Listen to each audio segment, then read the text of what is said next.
आपको घुमाने वाला हूँ राजस्थान के सुप्रसिद्ध शहर उदयपुर के बेहद खूबसूरत सिटी पैलेस में, जो कि भारत का दूसरा सबसे बड़ा पैलेस है मैसूर पैलेस के बाद। इस पैलेस को मेवाड़ साम्राज्य के 22 राजाओं ने करीब 400 साल में बनवाकर पूरा करवाया था। जब महाराणा उदय सिंह ने मेवाड़ की राजधानी को चित्तौड़ से उदयपुर शिफ्ट करने का फैसला लिया था, तब उन्होंने 1559 यानी 1559 में उदयपुर शहर बसाने के साथ ही इस महल का निर्माण करवाना शुरू करवा दिया था। ऐसा कहा जाता है कि मुगलों से बार बार युद्ध की स्थिति बनने के कारण ही महाराणा उदय सिंह ने इस जगह पर सिटी पैलेस बनाने का फैसला लिया था। ऐसा इसलिए क्योंकि ये जगह काफी सुरक्षित मानी जाती थी, क्योंकि ये अरावली की ऊंची पहाड़ियां, जंगलों और पिछोला झील से घिरी हुई थी। यही नहीं बल्कि इस पैलेस को अंदर से बिल्कुल भूल भुलैया की तरह बनाया गया है और इसके अंदर जाकर कोई भी इंसान कंफ्यूज हो जाता है। शायद इन्हीं सब वजहों के कारण मेवाड़ की इस विरासत पर कभी भी कोई दुश्मन कब्जा नहीं कर सका। इस पैलेस के अंदर जाने के लिए अडल्ट का टिकट प्राइस 300 रुपए का है। 5 साल से ऊपर और 18 साल से कम के बच्चों के लिए टिकट प्राइस 100 रुपए का है और 5 साल से छोटे बच्चे इस पैलेस के अंदर फ्री में जा सकते हैं। इस पैलेस की टाइमिंग की अगर हम बात करें तो ये रोजाना सुबह 9:30 बजे से शाम 5:30 बजे तक खुला रहता है। चलिए आपको लेकर चलता हूँ उदयपुर के शानदार सिटी पैलेस के अंदर और इसके इतिहास से जुड़ी सारी जानकारियां आप लोगों के लिए देता हूँ।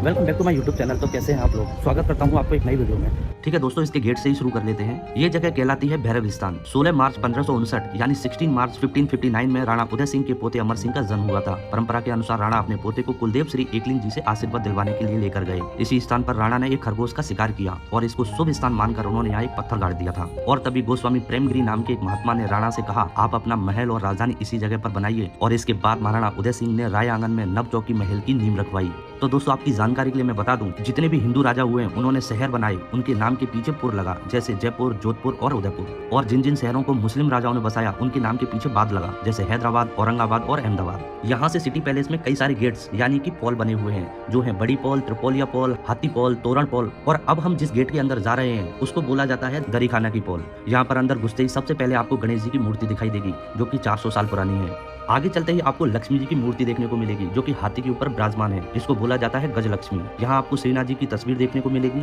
जिनका स्थान नाथद्वारा में है। और साथ ही एकलिंग जी की प्रतिमा देखने को मिलेगी, जो कि मेवाड़ के आराध्य देव हैं, जो भगवान शिव का स्वरूप है। इस एरिया को राय आंगन बोलते हैं। यहाँ पहले राजाओं के राज तिलक हुआ करते थे। ये जो सामने आप देख रहे हैं, ये हल्दी घाटी एरिया बोलते हैं। 18 जून 1576 में एक लड़ाई हुई थी अकबर और महाराणा प्रताप के बीच। उस युद्ध के कुछ अवशेष रखे हुए हैं, मैं आपको दिखाता हूँ। ये हल्दी घाटी की मिट्टी रखी हुई है। मैं आ गया हूँ महाराणा प्रताप का, मतलब शासनागार रखे हुए महाराणा प्रताप। आइए आपको उस कमरे में लेकर चलता हूँ जहाँ महाराणा प्रताप के ओरिजिनल हथियार रखे गए हैं। अब हम महाराणा प्रताप कक्ष के अंदर आ गए हैं और ये है उनका सुरक्षा कवच। इसी सुरक्षा कवच को पहनकर महाराणा प्रताप युद्ध के लिए जाया करते थे। ये लोहे का बनाया हुआ कवच है। इसे देखकर ही आपको पता लग रहा होगा कि ये कितना मजबूत होगा। इसी के बराबर वाले खाने में महाराणा प्रताप की तलवार और ढाल रखी गई है और उसके आगे वाले खाने में उनकी तीर, कमान वगैरह रखे गए हैं। ऐसा बताया जाता है कि इन सब हथियारों का वजन कुल मिलाकर 35 किलो का है। आज भी यहाँ नवरात्रों में विधि विधान से पूजन होता है। जब महाराणा प्रताप युद्ध के लिए जाया करते थे तो दुश्मन के हाथियों को कंफ्यूज करने के लिए अपने घोड़े चेतक को हाथी के बच्चे जैसा दिखने वाला कवच पहना देते थे। जब दुश्मन का हाथी उसे देखता था तो उसे ये अपने बच्चे जैसा लगता था और वो इस पर अटैक नहीं करता था।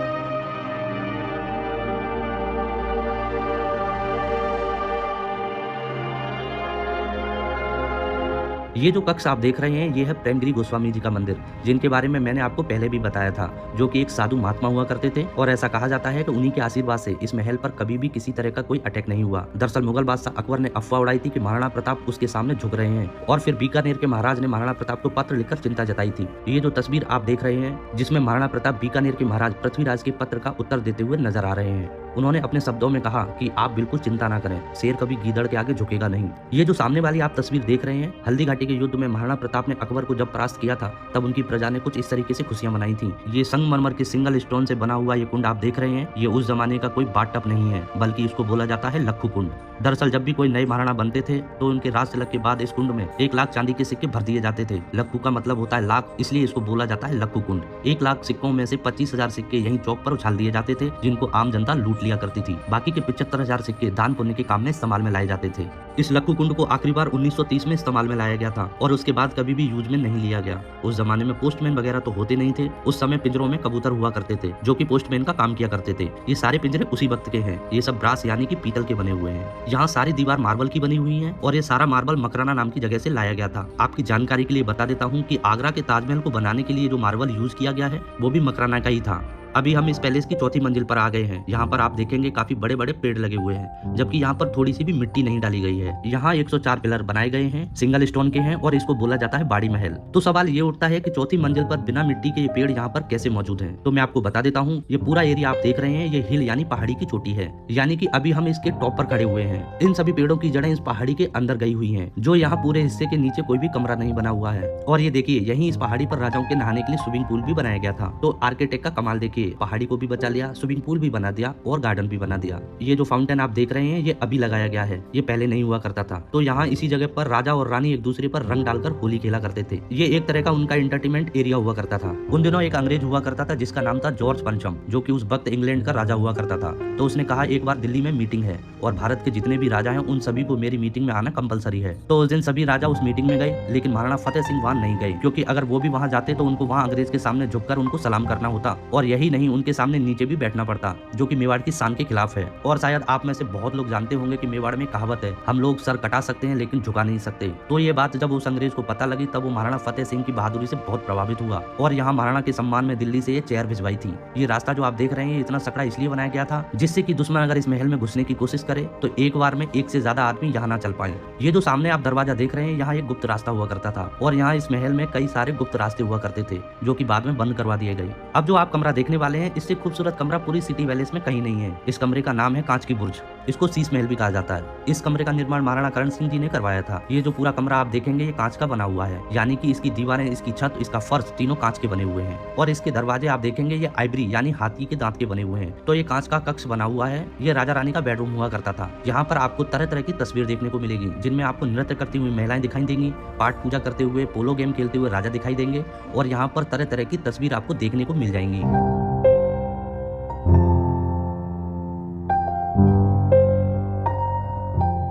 ये वाला कमरा आप देख रहे हैं, दरअसल एक ये लाइब्रेरी है। 10 फरवरी 1875 यानी 10 फरवरी 1875 को महाराणा सज्जन सिंह ने इस लाइब्रेरी का निर्माण करवाया था और इसका नाम रखा था बनी विलास। ये जो आप फोटो देख रहे हैं, ये यहाँ के बहुत ही सुप्रसिद्ध लेखक की फोटो है, जिनका नाम था कविराज सामल दास। उन्होंने यहाँ इसी कमरे में बैठकर मेवाड़ का संपूर्ण इतिहास लिखा था और इस किताब का नाम रखा था वीर विनोद। आप चाहें तो इस बुक को यहाँ की बुक शॉप से खरीद सकते हैं। इस किताब की कीमत है 4000 रुपए की। तो देखिए, आप उस जमाने में हाथी के दांत से बने हुए दरवाजे हुआ करते थे, यानी कि आइवरी डोर, जो कि काफी ज्यादा महंगे हुआ करते थे। अब हम लोग सिटी पैलेस के यानी कि 4th फ्लोर पर आ गए हैं, जिसकी ऊंचाई 505 फीट की है।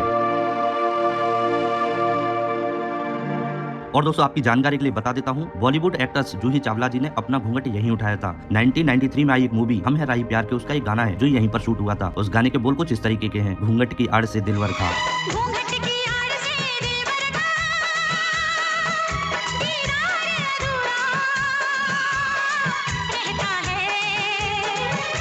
मुझे चलना है साइड आउट।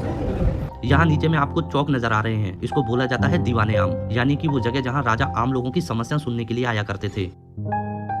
ये है मोती महल, इसका निर्माण महाराणा करण सिंह जी ने 1620 में करवाया था। होली, दिवाली और अन्य त्योहारों पर दीवाने आम में डांस और तरह तरह के प्रोग्राम्स का आयोजन करवाया जाता था और यहाँ मोती महल से रानियां डांस के प्रोग्राम को देखा करती थी। तो यहाँ जो ग्लास लगे हुए हैं उनसे रानियां बाहर तो देख सकती थी, लेकिन बाहर वाला कोई भी इंसान रानी को नहीं देख सकता था। यहाँ पर आप देखेंगे छोटा सा शतरंज का बोर्ड भी बना हुआ है। तो यहाँ पर महाराणा शतरंज यानी कि चेस भी खेला करते थे और वहाँ सामने उनकी बैठक हुआ करती थी, यहाँ पर बैठकर वो हुक्का पीते थे।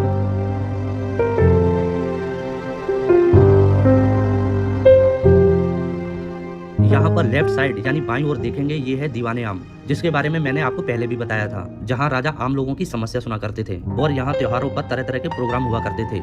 ये जो आप राइट साइड यानी दाईं तरफ आप देख रहे होंगे, इसको बोला जाता था दीवाने खास। यहाँ पर बैठकर राजा अपने मंत्रियों के साथ मीटिंग किया करते थे। इस दीवाने खास को मैं नीचे चलकर भी दिखाऊंगा। दोस्तों, आपको ये ग्राउंड जो दिख रहा है, ये 7 बजे से 8 बजे शाम को इस जगह पर शो होता है, जो कि बहुत ही शानदार प्रदर्शन रहता है, जिसको मानक चौक बोलते हैं। यहाँ कई बॉलीवुड मूवी की शूटिंग भी हुई है, जैसे प्रेम रतन धन पायो, ये जवानी है दीवानी। अगर हम बात करें उदयपुर की पॉपुलेशन की, तो यहाँ की जनसंख्या 6.5 करोड़ है, जो कि इस पैलेस से आपको 70% उदयपुर दिखाई देता है। ये है महाराणा भोपाल सिंह जी, उदयपुर के सबसे लास्ट ऑफिशियल राजा थे। बताया जाता है कि जब ये 18 साल के थे तो घोड़े से गिरे और फिर इनकी बैकबोनों में टीबी हो गई थी। इसी वजह से सामने आपको व्हील चेयर दिखाई देगी, जो कि महाराणा भोपाल सिंह जी की है। इन्होंने बहुत सारी बिल्डिंग डोनेट की थी। 1948 यानी 1948 के अंदर उन्होंने अपना किंगडम सरदार वल्लभ भाई पटेल को सौंप दिया था और एक एग्जाम्पल सेट किया। उसके तहत उदयपुर की कई सारी बिल्डिंग जैसे हॉस्पिटल, चर्च, कॉलेज, कोर्ट, कलेक्ट्री आदि बिल्डिंग को डोनेट की। एग्जाम्पल है MB हॉस्पिटल यानी महाराणा भोपाल बड़ा हॉस्पिटल, जहाँ लाखों गरीबों का मुफ्त में इलाज किया जाता है। ये लिफ्ट 1940 में महाराणा भोपाल सिंह जी के लिए उस समय लगाई गई थी। यहाँ पर जितने भी आपको सोफे, कारपेट, चेयर, टेबल, लैंप वगैरह दिखाई दे रहे हैं, ये सभी ज्यादा पुराने नहीं है। ये सभी 1955 यानी 1955 के है।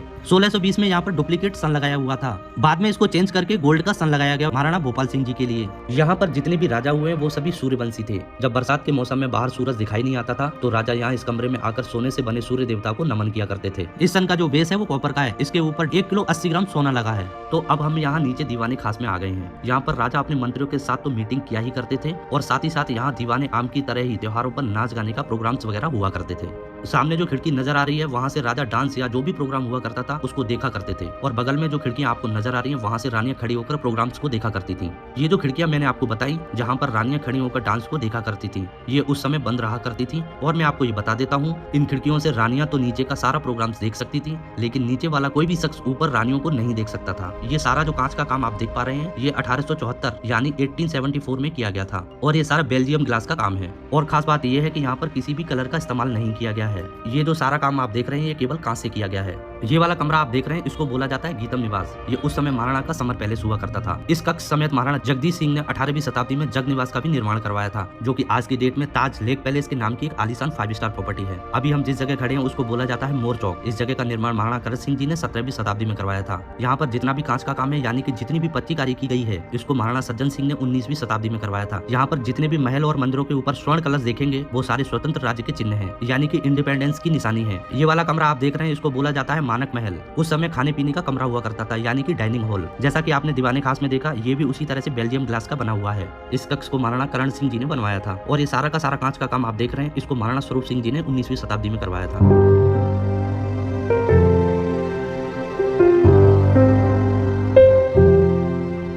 अब दोस्तों आप लोगों ने जनाना महल लेके चलो, इधर प्रवेश वर्जित है, मुझे इधर लेके चलना है आप लोगों को। तो अब हम जा रहे हैं जनाना महल की तरफ। तो आपकी जानकारी के लिए बता देता हूँ कि जब भी कोई रानी के पति की मृत्यु हो जाया करती थी यानी कि जब वो विधवा हो जाती थी तब उनको इधर जनाना महल में शिफ्ट कर दिया जाता था और यहाँ पर पुरुषों का आना पूरी तरह से वर्जित हुआ करता था। तो जब भी यहाँ पर कोई फेस्टिवल प्रोग्राम, शादी विवाह वगैरह हुआ करता था तो उनको इस प्रोग्राम में शामिल नहीं किया जाता था। ये वाला कमरा आप देख रहे हैं ये विडो यानी कि विधवा रानी का बेडरूम हुआ करता था, जो कि दिखने में एकदम साधारण सा लगेगा बिना किसी चमक धमक के। ये जो बेड आपको दिख रहा है ये चांदी का बेड है और यहाँ से लेकर आखिरी तक ये पूरा बेडरूम उन्हीं के लिए हुआ करता था। ये वाला पंखा आप देख रहे हैं ये मिट्टी के तेल यानी केरोसिन से चला करता था। महाराणा भोपाल जी का भी फोटो आपको इस कक्ष में नजर आएगा। यहाँ पर सबसे आखिरी में रही थी राजमाता श्री गुलाब कुंवर जी, जो कि महाराणा भोपाल सिंह जी की पत्नी थी, जिनका 1973 यानी 1973 में देहांत हो गया था। यहाँ पर आप देखेंगे भगवान श्री कृष्ण का झूला भी रखा है। तो रानी के पास जब भी समय हुआ करता था तो यहाँ बैठे बैठे भगवान कृष्ण को झूले पर झुलाया करती थी। यहाँ आप देखेंगे तांबे के बर्तन भी रखे हुए हैं। बताया जाता है महाराणा भोपाल सिंह जी की पत्नी गुलाब कुंवर जी के बच्चा नहीं था तो यहाँ श्रीनाथ जी भगवान के लिए प्रसाद बनाने के लिए आया करते थे। ये सिर्फ भगवान के लिए प्रसाद बनाने के लिए बर्तन रखे हुए हैं। ये बर्तन उसी समय के हैं। अब मैं आप लोगों को दिखाने वाला हूँ भोपाल निवास। ये कमरा जो आप देख रहे हैं ये भोपाल निवास है। यहाँ पर जो झूमर आप देख रहे हैं ये बेल्जियम इंग्लैंड का है। ये जो ऊपर में फैन आप देख रहे हैं ये इटली का है और जो नीचे जो फैन रखा है ये केरोसिन से चलने वाला पंखा है।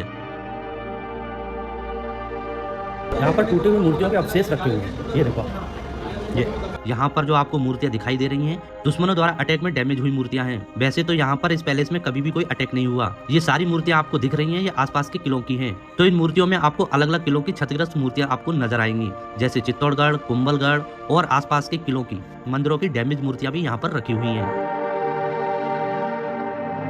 संगीत के जितने भी इंस्ट्रूमेंट रखे हुए हैं उस कक्ष में लेकर चलता हूँ आपको। राजघराने में संगीत का शौक शुरू से ही रहा है तो यहाँ पर आप देखेंगे उस समय के तरह तरह के यहाँ पर म्यूजिकल इंस्ट्रूमेंट रखे हुए हैं और इन सभी इंस्ट्रूमेंट पर आपको नाम भी लिखा दिख जाएगा।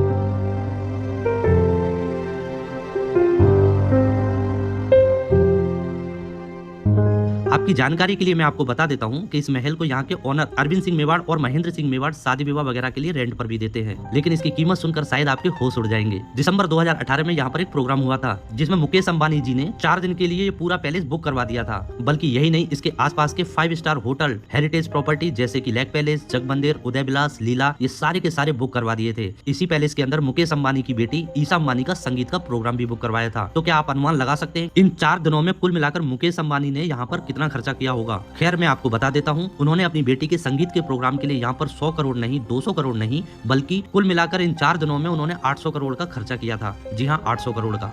खैर अभी हम जो पूरा पैलेस घूम कर आए हैं इसमें कुल मिलाकर हमने 1.5 किलोमीटर